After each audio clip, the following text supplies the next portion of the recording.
छात्रों, आज हम श्रीकांत वर्मा जी का अपोलो का रथ नामक पाठ का अध्ययन करेंगे और इसके विषय में जानने का प्रयास करेंगे। अपोलो का रथ श्रीकांत वर्मा का स्मृति पर आधारित यात्रा वृत्तांत है। इसमें श्रीकांत वर्मा जी ने अतीत और वर्तमान को लेकर अपने विचारों का प्रतिपादन किया है। इसमें आपने यूरोप के चिंतक, महान विचारक, साहित्यकार, धर्म और संस्कृति, कला और संस्कृति, यंत्र विधि और धर्म आदि विविध बिंदुओं पर विचार व्यक्त किए हैं। ये समझाने का प्रयास किया है कि यूरोप में अतीत और वर्तमान का समन्वय देखने को मिलता है और ये दुख भी व्यक्त किया है भारत में इस प्रकार की विचारधारा का अभाव खटकता है। इस पाठ को जानने के लिए हम निम्नलिखित बिंदुओं का सहारा लेंगे।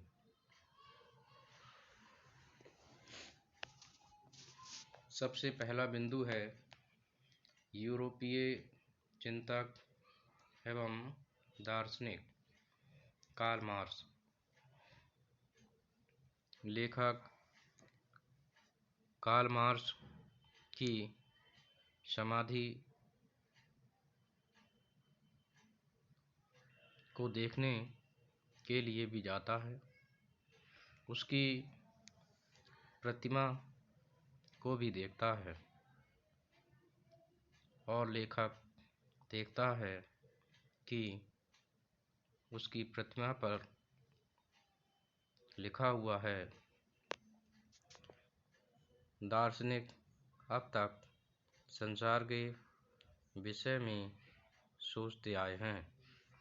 बहुत सोचना हो चुका, अब संसार पर सोचने की नहीं, संसार को बदलने की जरूरत है।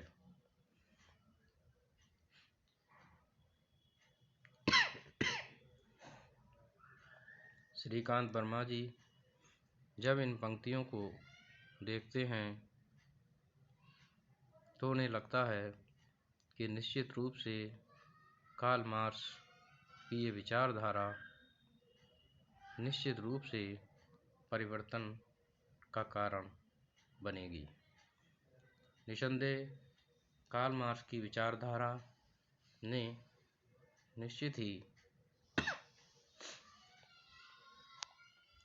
परिवर्तन किया है, इसमें कोई संदेह नहीं है।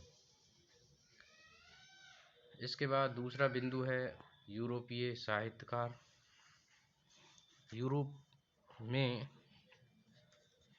अनेक साहित्यकार हुए हैं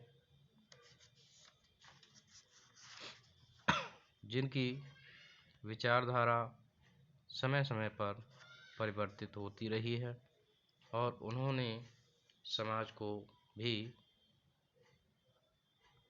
कहीं न कहीं प्रभावित किया है।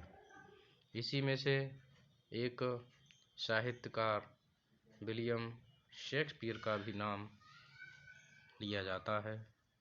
विलियम शेक्सपियर प्रसिद्ध नाटककार रहे हैं और उनके नाटक इतने चर्चित रहे हैं कि आज भी रंगमंच पर उनके नाटक खेले जाते हैं। अगला बिंदु है यूरोपीय संग्रहालय, स्टैटफोर्ड थिएटर और शेक्सपियर हाउस। लेखक यूरोपीय संग्रहालयों को भी देखता है और वह ये पाता है कि ये संग्रहालय केवल अतीत के खंडहर नहीं हैं, बल्कि इनमें जीवंतता है और उनको देखकर वर्तमान का आभास होता है।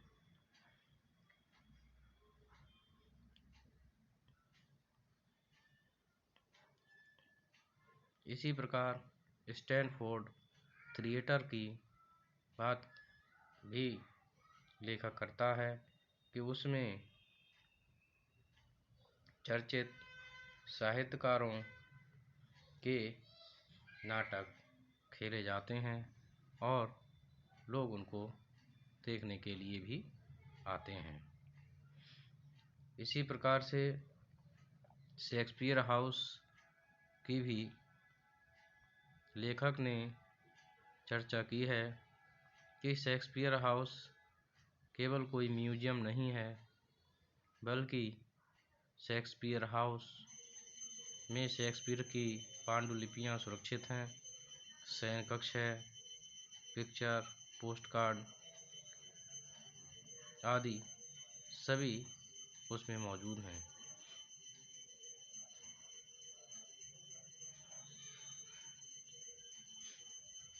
इसमें लेखक ये कहता है कि शेक्सपियर हाउस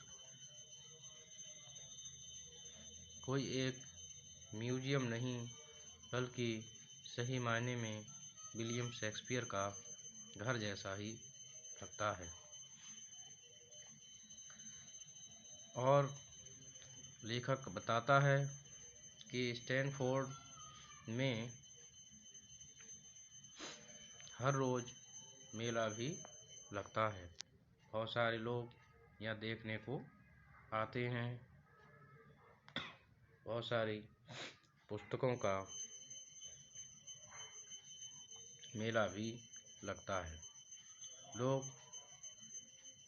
साहित्यकारों की विचारधारा से प्रभावित भी हैं। इसके अतिरिक्त लेखक ने तुलसीदास मेला, जो कि अपने बांदा में लगता है, की भी बात कही है। लेकिन लेखक की बात गौर करने लायक है कि लेखक कहता है कि तुलसीदास का मेला जो लोग लगाते हैं उनका तुलसी के साहित्य से कोई वास्ता नहीं है। वे केवल व्यापारिक उद्देश्य से मेला लगाते हैं और सरकारी अनुदान को प्राप्त करते हैं, जबकि यूरोपीय मेले वहाँ लोगों का साहित्य से सरोकार होता है और उनकी विचारधारा से भी लोग प्रेरित होते हैं। उसके बाद अगला बिंदु है आधुनिक यंत्र विधि और धर्म। इसके अंतर्गत लेखक ये बताना चाहता है कि समय परिवर्तन के साथ साथ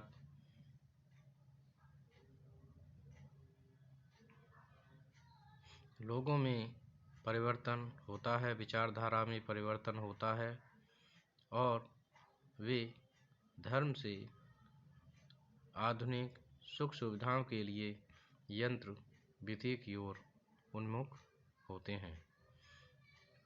परंतु लेखक ये भी बताना चाहता है कि कोई भी देश यदि पूर्णतया धर्म से विरत होने की बात कहे तो ये संभव नहीं है।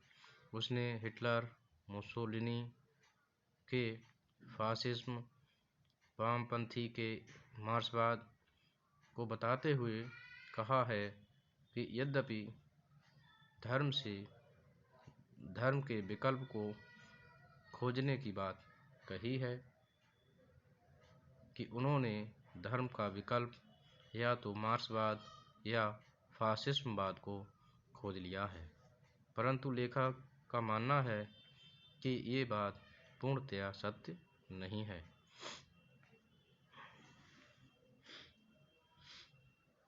उसके बाद हम देखते हैं धर्म और संस्कृति।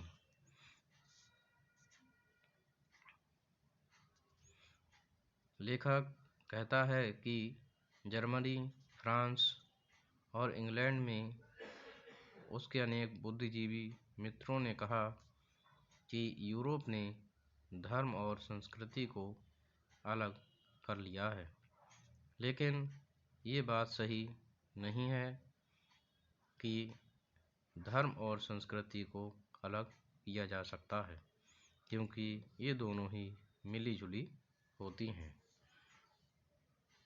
इस बात को अस्वीकार नहीं किया जा सकता है कि धर्म और संस्कृति एक दूसरे में मिली जुली होती हैं। इसी प्रकार से कला और संस्कृति की यदि हम बात करें तो इनके लिए भी अलग नहीं किया जा सकता है, और यदि इनको अलग करने की बात भी सोची जाए तब वह हास्यास्पद सी लगती है।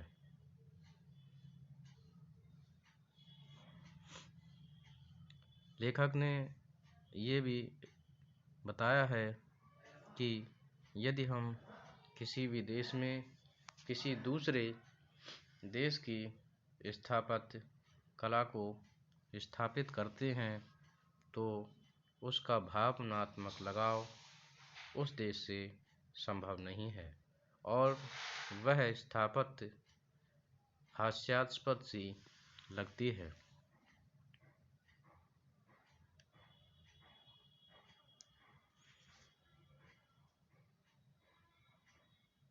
उसने मोपारनार्से का उदाहरण देते हुए बताया है कि अमेरिका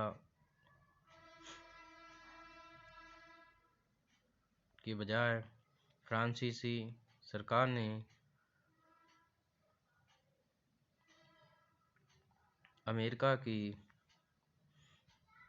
एम्पायर स्टेट बिल्डिंग के नमूने पर बहुमंजिला इमारत बनाने प्रारंभ किया, परंतु पेरिस के बुद्धिजीवियों ने इसका विरोध किया क्योंकि उसका उनकी संस्कृति से कोई सरोकार नहीं था।